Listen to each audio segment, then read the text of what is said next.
സുഗമദേവി സീരിയലിൻ്റെ പുതിയൊരു എപ്പിസോഡിൻ്റെ promo review വിശേഷങ്ങളിലേക്ക് എല്ലാവർക്കും സ്വാഗതം. അങ്ങനെ പ്രഭാവതിയാണെങ്കിൽ ആക്സിഡൻറ്റിൽപ്പെട്ട ആ ഒരു വൃദ്ധയെ വീട്ടിലോട്ട് കൊണ്ടുവരണമെന്ന് സിദ്ധാർത്ഥനോട് പറയുന്ന സമയത്ത് സിദ്ധാർത്ഥൻ പറയുന്നുണ്ട്, അതെന്തിനാ പ്രഭ നമ്മളുടെ വീട്ടിലോട്ട് കൊണ്ടുവരണേ, അതിനല്ലേ സാമൂഹിക സംഘടനകളൊക്കെ ഉള്ളത്, ഞാൻ പാർട്ടിക്കാരോട് പറഞ്ഞ് അതെന്തെങ്കിലും ഏർപ്പാട് ചെയ്യാമെന്ന്. ആ സമയത്ത് പ്രഭാവതി പറയുന്നുണ്ട്, അതല്ല സിദ്ധു, എന്തായാലും ദേവികയ്ക്ക് സത്യപ്രതിജ്ഞ ചെയ്യാൻ പോയപ്പോൾ പറ്റിയൊരു അബദ്ധമല്ലേ, അതുകൊണ്ട് തന്നെ ഇനി ഇത് മാധ്യമങ്ങളും എല്ലാവരും വളച്ചൊടിക്കുന്നതിന് മുമ്പ് അവർക്ക് നല്ലൊരു പരിചരണവും കാര്യങ്ങളും കൊടുക്കാനായിട്ടാണ് ഞാനിങ്ങോട്ട് കൊണ്ടുവരാമെന്ന് പറഞ്ഞു. സിദ്ധുവിനോട് ചോദിച്ചിട്ട് തീരുമാനം എടുക്കണമെന്ന് വിചാരിച്ച ആ സമയത്ത് വിളിച്ചപ്പോൾ സിദ്ധുവിനെ കിട്ടിയില്ല. അതുകൊണ്ട് ഞാൻ നന്ദനോടും ദേവികയോടും പറഞ്ഞു കഴിഞ്ഞു അവരെയും കൊണ്ട് ഇങ്ങോട്ട് പോരേന്ന്. ആ സമയം രജനിയും പറയുന്നുണ്ട്, അമ്മയ്ക്ക് ഒരു ആവശ്യമില്ലാത്ത കാര്യം അച്ഛാ ഇതൊക്കെ, അവരെ എവിടെയെങ്കിലും അനാഥാലയത്തിലോ വൃദ്ധസദനത്തിലോ ആക്കിയാൽ മതിയായിരുന്നു, നമ്മുടെ വീട്ടിലോട്ട് കൊണ്ടുവരേണ്ട കാര്യം ഉണ്ടായിരുന്നില്ല. അല്ലെങ്കിൽ തന്നെ ഇപ്പോൾ എല്ലാ പ്രശ്നങ്ങളും ഒന്ന് കെട്ടടങ്ങിയുള്ളൂ, ഇനി അവർ മൂലമായിരിക്കും അടുത്ത പ്രശ്നം ഇവിടെ ഉണ്ടാവണേന്ന്. ആ സമയത്ത് പ്രഭാവതി പറയുന്നുണ്ട്, ഇല്ല അങ്ങനെ ഒരു പ്രശ്നമില്ല, ഞാൻ എന്തെങ്കിലും മനസ്സിൽ കാണാണ്ട് ഇങ്ങനെയൊന്നും പെരുമാറില്ല എന്ന് സിദ്ധുവിന് അറിയില്ലേ, അതുകൊണ്ട് തന്നെ സിദ്ധു ഇതിന് സമ്മതിക്കണം, എതിർക്കരുത്. ഞാൻ എന്തായാലും ദേവിയോടും നന്ദനോടും വിളിച്ച് പറഞ്ഞു കഴിഞ്ഞു, ഇനിയിപ്പോൾ എനിക്കത് മാറ്റി പറയാനൊന്നും പറ്റില്ല എന്ന്. ആ സമയത്ത് സിദ്ധാർത്ഥൻ ചോദിക്കുന്നുണ്ട്, അപ്പോൾ ദേവികയും നന്ദനും പറഞ്ഞപ്പം അവരെന്ത് തീരുമാനം എടുത്ത് അവരിങ്ങോട്ട് വരാൻ സമ്മതിച്ചോ എന്ന് ചോദിക്കുന്നു. ആ സമയത്ത് അതൊന്നും എനിക്കറിയില്ല, പിന്നീട് ഞാൻ അവരെ വിളിച്ചില്ല, എന്തായാലും സിദ്ധു ഒന്ന് വിളിച്ചു നോക്കുന്ന. അങ്ങനെ സിദ്ധാർത്ഥൻ ഫോണെടുത്ത് നന്ദൻ്റെ ഫോണിലേക്ക് വിളിക്കുന്നുണ്ട്. നന്ദൻ വേഗം തന്നെ അച്ഛനാരോ വിളിക്കണേന്ന് പറഞ്ഞ് കോൾ അറ്റൻഡ് ചെയ്തതും സിദ്ധാർത്ഥൻ ചോദിക്കുന്നുണ്ട്, എന്തായി നന്ദ അവിടുത്തെ കാര്യങ്ങളൊക്കെ, ആ സ്ത്രീക്ക് ഇപ്പം എങ്ങനെയുണ്ടെന്ന്. അവർക്ക് കുഴപ്പമൊന്നുമില്ല അച്ഛാ, ഞങ്ങളിപ്പോൾ അധികം വൈകാതെ തന്നെ അങ്ങോട്ട് പുറപ്പെടുന്നു. ആ സമയം സിദ്ധു ചോദിക്കുന്നുണ്ട്, എങ്ങോട്ട് പുറപ്പെടണ കാര്യം നന്ദ പറഞ്ഞതെന്ന് ചോദിക്കുമ്പം, അല്ല അമ്മ അച്ഛനോടൊന്നും പറഞ്ഞില്ലേ, അമ്മ പറഞ്ഞത് ഡിസ്ചാർജ് ആയിട്ട് വീട്ടിലോട്ട് കൊണ്ടുപോയി ചെല്ലാനാ, കുറച്ച് ദിവസം അവിടെ താമസിപ്പിച്ചിട്ട് വിടാമെന്നുള്ള തീരുമാനത്തിൽ അമ്മ അങ്ങനെ പറഞ്ഞത്, അത് അച്ഛനോട് പറഞ്ഞിട്ടുണ്ടായില്ലേ എന്ന് ചോദിക്കുമ്പം, എന്നോടിപ്പോൾ പ്രഭ പറഞ്ഞു, പക്ഷേ അത് വേണ്ടായിരുന്നു നന്ദ, അവരെ വേറെ ഏതെങ്കിലും സ്ഥലത്ത് താമസിപ്പിച്ചാൽ മതിയായിരുന്നു, ഇപ്പോൾ തന്നെ നമ്മളുടെ വീട്ടിലെ പ്രശ്നങ്ങളൊക്കെ ഒന്ന് കെട്ടടങ്ങിയിട്ടേ ഉള്ളൂ, അതിൻ്റെ ഇടയ്ക്കിനി അടുത്ത പ്രശ്നമായിട്ട് അവർ വന്നാലോ എന്ന്. ആ സമയത്ത് നന്ദൻ പറയുന്നുണ്ട്, അവർക്കങ്ങനെ ആരും ഉള്ളതല്ല വെച്ചാൽ അനാഥ, അതുകൊണ്ടാണ് പിന്നെ അമ്മ പറഞ്ഞപ്പോൾ ഞങ്ങളും സമ്മതിച്ചത്, എന്തായാലും കുറച്ച് ദിവസത്തെ കാര്യമല്ലേ ഉള്ളൂ, അവരവിടെ താമസിച്ചിട്ട് പോയിക്കോളൂ എന്ന്. പിന്നീട് കാണിക്കുന്നത് നമ്മളുടെ അരുന്ധതിനെയാണ്. അരുന്ധതി ആണെങ്കിൽ സി പിയോട് പറയുന്നുണ്ട്, എന്തായാലും ദേവികയുടെ സത്യപ്രതിജ്ഞ കഴിഞ്ഞു, ഇപ്പോൾ പ്രഭാവതി ജയിച്ചു എന്ന് കരുതിയിരിക്കണേ, പ്രഭാവതി ഇനി ഓരോ ദിവസം ചെല്ലുന്തോറും തോൽവിയുടെ പടുകുഴിയിലേക്ക് വീഴാൻ പോവുക, ദേവിക എന്ത് ചെയ്താലും അത് എൻ്റെ തീരുമാനം അനുസരിച്ചായിരിക്കും, ഇനി എൻ്റെ കയ്യിൽ ചലിക്കുന്ന പാവ മാത്രമായിരിക്കും ദേവിക, അല്ലാതെ പ്രഭാവതിക്കോ നന്ദനോ സിദ്ധാർത്ഥനോ ദേവികയുടെ കാര്യത്തിൽ ഒരു തീരുമാനം എടുക്കാൻ പറ്റില്ല, ഞാൻ തീരുമാനിക്കുന്നത് പോലെ തന്നെ ദേവികയ്ക്ക് ഇനി മുന്നോട്ട് പോകാൻ പറ്റുള്ളൂ എന്ന്.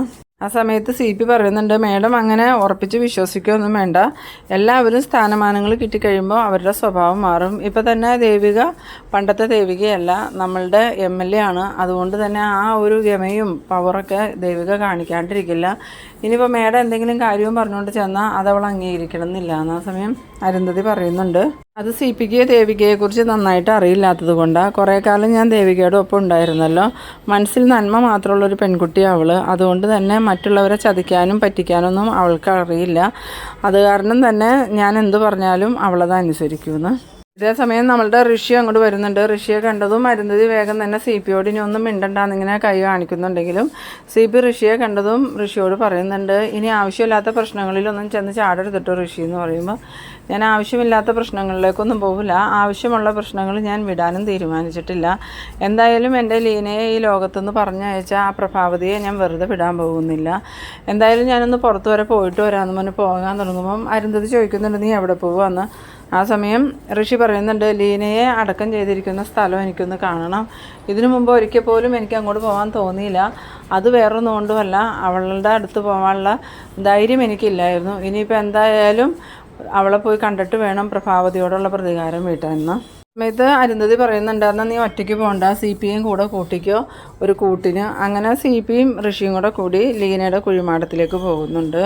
ഇതേസമയം നമ്മളുടെ ദേവികയും നന്ദനും കൂടെ കൂടി ആ ഒരു സ്ത്രീയെ ചന്ദ്രോത്തേക്ക് കൊണ്ടുവരുന്നുണ്ട് കേട്ടോ. പിന്നീട് ദേവികയുടെ വീട്ടിലേക്ക് പോണ സമയത്ത് ഭാർഗവിയാണെങ്കിൽ ദേവിയെ കാണാനായിട്ട് ദേവികയുടെ വീട്ടിലിട്ട് ചെല്ലാണ്. അങ്ങനെ ഭാർഗവി ചെല്ലണ സമയത്ത് ദേവികയും രാധികയും ശാരികയും മാധവനും എല്ലാവരും അവിടെ നിൽക്കുന്നുണ്ട്.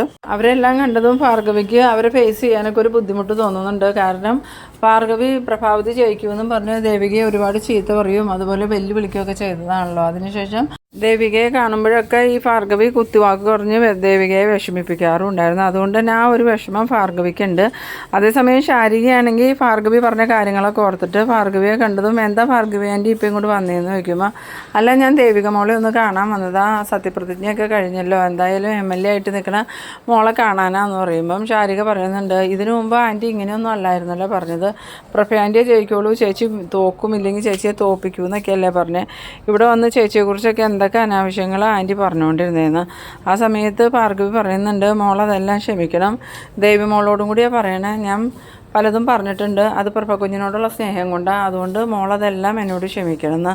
ആ സമയത്ത് ദേവിക ഇങ്ങനെ ഭാർഗവിയുടെ നേരെ നോക്കുന്നുണ്ട്. എന്നിട്ട് ചോദിക്കുന്നുണ്ട്, ഞാൻ എല്ലാം ക്ഷമിക്കണമല്ലേ, എന്നോട് നിങ്ങൾ എന്തൊക്കെ പറഞ്ഞു അതെല്ലാം ഞാൻ എൻ്റെ മനസ്സിലിങ്ങനെ വെച്ചുകൊണ്ടിരിക്കുകയാണ്. ഇതേ സമയം കാണിക്കുന്നത് ഋഷിയും CPയും കൂടെ കൂടി ഈ ലീനയുടെ കുഴിമാടത്തിൻ്റെ അവിടെ വന്നിട്ട് കുറേ പൂക്കളൊക്കെ അവിടെ വാരി വിതറുന്നുണ്ട്. എന്നിട്ട് ഋഷി ഇങ്ങനെ മൗനമായി നിൽക്കുന്ന സമയത്ത് ലീന എന്തോ പറഞ്ഞതുപോലെ തോന്നിയിട്ട് ഋഷി ചോദിക്കുന്നുണ്ട്, ഞാൻ ഇതുവരെ പ്രതികാരം ചെയ്യാത്തത് എന്താണെന്നാണോ നീ എന്നോട് ചോദിക്കണം?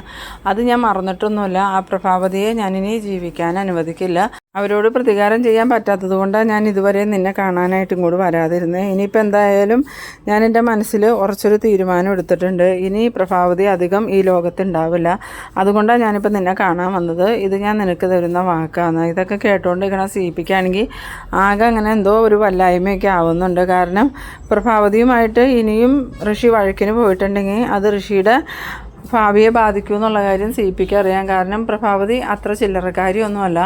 അതേസമയം അരുന്ധതിയോട് ഇതൊന്നും പറയാനുള്ള ധൈര്യവും CPക്ക് ഇല്ല. അരുന്ധതിയോട് എന്തെങ്കിലും പറഞ്ഞാൽ തന്നെ അരുന്ധതി CPയെ വഴക്കുറയുള്ളൂ. അതുകൊണ്ട് CP ഇങ്ങനെ മനസ്സിൽ വിചാരിക്കുന്നുണ്ട്, അമ്മയും മകനും കൂടെ കൂടി എന്താണെന്ന് വെച്ചാൽ ചെയ്യട്ടെ, ഞാനിപ്പോൾ അതിൽ തലയിടേണ്ട കാര്യമൊന്നുമില്ല.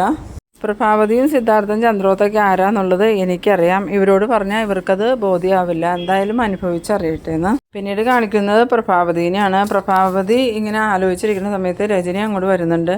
രജനി വന്നിട്ട് അമ്മ എന്തെങ്കിലും ആലോചിച്ചിരിക്കണേന്ന് ചോദിക്കുമ്പോൾ പ്രഭാവതി പറയുന്നുണ്ട്, എൻ്റെ ഈ തീരുമാനം തെറ്റായി പോയെന്നൊരു സംശയം. ആ സമയം രജനി പറയുന്നുണ്ട്, അതിലെന്താ ഇത്ര സംശയം, അമ്മ എടുത്ത ഈ തീരുമാനം തെറ്റ് തന്നെയായിരുന്നു, ഒരിക്കലും അവരെ ഇങ്ങോട്ട് കൊണ്ടുവരാൻ പറയേണ്ടതില്ലായിരുന്നു, അവരെ ഏതെങ്കിലും സംഘടനകൾ ഏറ്റെടുത്തേനെ, അതിന് അമ്മ കാരണം അച്ഛൻ പറഞ്ഞതല്ലേ അവരെ ഏതെങ്കിലും വൃദ്ധസദനത്തിലാക്കാമെന്ന്, അമ്മയല്ലേ സമ്മതിക്കാത്തതെന്ന്. ആ സമയം പ്രഭാവതി പറയുന്നുണ്ട്, ഞാൻ ഒന്നും കാണാതെ അങ്ങനെ ഒരു തീരുമാനം എടുക്കുമെന്ന് നിനക്ക് തോന്നുന്നുണ്ടോ രജനിന്ന്?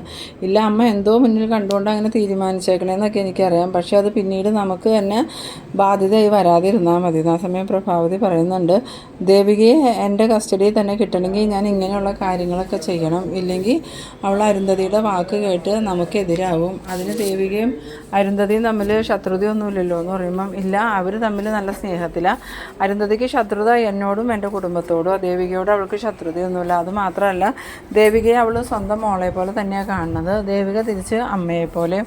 അതുകൊണ്ട് തന്നെ അവരുടെ ബന്ധം ഇത്ര സ്ട്രോങ് ആയി നിൽക്കുന്ന സമയത്ത് ഞാൻ ദേവികയെ ചേർത്ത് നിർത്തിയില്ലെങ്കിൽ അരുന്ധതി പറയണതെല്ലാം ദേവിക അനുസരിക്കും. അതൊരിക്കലും സംഭവിക്കാൻ പാടില്ല. അങ്ങനെ സംഭവിച്ചിട്ടുണ്ടെങ്കിൽ അരുന്ധതി നമുക്കെതിരെ ദേവികയെ കരുവാക്കും. അതുമാത്രമല്ല നമ്മുടെ കുടുംബം മൊത്തത്തിൽ തകർക്കണമെന്ന് തന്നെയാണ് അരുന്ധതിയുടെ ആഗ്രഹം. ആ സമയത്ത് രജനി പറയുന്നുണ്ട്, അതിന് അമ്മയ്ക്കിത് ദേവികയോട് നേരിട്ട് പറഞ്ഞാൽ പോരെ, അരുന്ധതിയുമായിട്ട് യാതൊരു ബന്ധവും പാടില്ല എന്ന്. അതൊന്നും ഞാൻ പറഞ്ഞാൽ അവൾ അനുസരിക്കില്ല. ഇപ്പോൾ ദേവിക പഴയ ദേവികയല്ല, MLA ആണ്. MLAയോട് ആരോടും മിണ്ടരുത് പറയരുതെന്നൊന്നും പറയാനുള്ള അധികാരം എനിക്കില്ല. അതുമാത്രമല്ല ഒരു MLA ആകുമ്പം പലരെയും കാണേണ്ടയും സംസാരിക്കേണ്ടയും പലരുടെയും കാര്യങ്ങൾ നടത്തി കൊടുക്കേണ്ടയും ആവശ്യമുണ്ടാവും. അതിനൊക്കെ ഞാൻ തടയിടാൻ നിന്നാൽ അത് നടക്കണ കാര്യമല്ല. ആ സമയത്ത് രജനി പറയുന്നുണ്ട്, പിന്നെ എന്ത് ചെയ്യാനാണ് അമ്മയുടെ പ്ലാൻ എന്ന് ചോദിക്കുമ്പം പ്രഭാവതിയാണെങ്കിൽ ഇങ്ങനെ ഓരോന്ന് ആലോചിച്ച് നിൽക്കുന്നുണ്ട്. പിന്നീട് കാണിക്കുന്നത് നമ്മളുടെ ഭാർഗവി ദേവികയോട് വീണ്ടും പറയുന്നുണ്ട്, മോളെ എനിക്ക് അങ്ങനെ ഒരു തെറ്റ് പറ്റിപ്പോയി, മോളെ എന്നോട് പൊറുക്കണമെന്ന് പറയുമ്പം, ഇത് പല പ്രാവശ്യങ്ങൾ പറ്റിയേക്കണതല്ലേ, പല പ്രാവശ്യം പറ്റുന്നത് തെറ്റല്ല ഭാർഗവി ആൻറ്റി, അത് മനഃപൂർവ്വം ചെയ്യണതാണ്. പണ്ട് അമ്മയ്ക്ക് എന്നെ ഇഷ്ടമല്ലായിരുന്നു, അതുകൊണ്ട് ഭാർഗവി ആൻറ്റിക്കും എന്നെ ഇഷ്ടമല്ലായിരുന്നു, അമ്മയുടെ കൂടെ ചേർന്ന് ആൻറ്റിയും എന്നെ ഒരുപാട് ദ്രോഹിച്ചിട്ടുണ്ട്. പിന്നീട് അമ്മയ്ക്ക് എന്നോട് സ്നേഹമായപ്പം ആൻറ്റിക്കും എന്നോട് ഭയങ്കര സ്നേഹമായിരുന്നു. വീണ്ടും അമ്മ ഇലക്ഷനിൽ നിന്ന സമയത്ത് ആൻറ്റിക്ക് എന്നോട് ഭയങ്കര വിരോധമായിരുന്നു. അന്ന് ആൻറ്റി വായി വന്നതെല്ലാം എന്നെ വിളിച്ച് പറഞ്ഞു, അതൊന്നും ഞാൻ മറന്നിട്ടില്ല. ആ സമയം ഭാർഗവിക്കാണെങ്കിൽ എന്ത് മറുപടി പറയണമെന്ന് അറിയാതെ ഇങ്ങനെ ഭാർഗവി നിൽക്കുകയാണ്. ആ സമയത്ത് നമ്മളുടെ ശാരികയും പറയുന്നുണ്ട്, അല്ലെങ്കിലും ഭാർഗവി ആൻറ്റി അന്ന് ഇവിടെ വന്നിട്ട് ചേച്ചി എന്തൊക്കെയാണ് പറഞ്ഞത്, അന്ന് ഭാർഗവി ആൻറ്റി ചേച്ചിയെ വെല്ലുവിളിച്ചത് പ്രഭ ആൻറ്റി ജയിക്കുമെന്ന് പറഞ്ഞല്ലേ, എന്നിട്ട് ഇപ്പം എന്തായി, പ്രഭ ആൻറ്റി ജയിച്ചു എന്ന്. ആ സമയത്ത് ഭാർഗവി വീണ്ടും ദേവികയുടെ നേരെ നോക്കുമ്പം ദേവിക പറയുന്നുണ്ട്, ആൻറ്റി എൻ്റെ നേരെ നോക്കുമൊന്നും വേണ്ട, ശരിക്കും ആൻറ്റി എന്നോട് ചെയ്ത ദ്രോഹത്തിന് കൈ നിവർത്തി ആൻറ്റിയുടെ ചെകിട് നോക്കി ഒരെണ്ണം തരാ വേണ്ടതെന്ന്. ആ സമയം നമ്മളുടെ ഭാർഗവി അത് കേട്ടതും ഇങ്ങനെ ഷോക്കായി പോകുന്നുണ്ട്. അതോടൊപ്പം തന്നെ രാധികയും എല്ലാവരും ഞെട്ടിപ്പോകുന്നുണ്ട്. കാരണം ദേവികയിൽ നിന്നും അങ്ങനെ ഒരു പെരുമാറ്റം ആരും പ്രതീക്ഷിച്ചിരുന്നില്ലല്ലോ. അങ്ങനെ കൈ നിവർത്തി കാണിക്കുന്നുണ്ടെങ്കിലും ദേവിക ഭാർഗവീനെ തല്ലണമൊന്നുമില്ല. എന്നിട്ട് ദേവിക ഭാർഗവിയോട് പറയുന്നുണ്ട്, ഭാർഗവി ആൻറ്റിയോട് മോശമായി പെരുമാറാനൊന്നും എനിക്ക് ഒരിക്കലും പറ്റില്ല, ആൻറ്റി പറഞ്ഞതൊന്നും ഞാൻ മനസ്സിൽ വെച്ചിട്ടില്ല, അതൊക്കെ ഞാൻ അപ്പം തന്നെ കളഞ്ഞ കാര്യങ്ങൾ, അതുകൊണ്ട് ആൻറ്റി അതോർത്തൊന്നും ടെൻഷൻ ആവണ്ടെന്ന്. അത് കേട്ടതും ഭാർഗവിക്ക് നല്ല സന്തോഷമാവുന്നുണ്ട്. ആ ഒരു ഇതിലാണ് എപ്പിസോഡ് അവസാനിക്കുന്നത്. അപ്പോൾ നിങ്ങളെൻ്റെ വീഡിയോ ആദ്യമായി കാണുന്നവരാണെങ്കിൽ ചാനലൊന്ന് സബ്സ്ക്രൈബ് ചെയ്യാനും ഇഷ്ടമായ ലൈക്ക് ചെയ്യാനും ഷെയർ ചെയ്യാനും മറക്കരുത്. അടുത്തൊരു എപ്പിസോഡുമായി നമുക്ക് വീണ്ടും കാണാം. അതുവരേക്കും ബൈ ബൈ.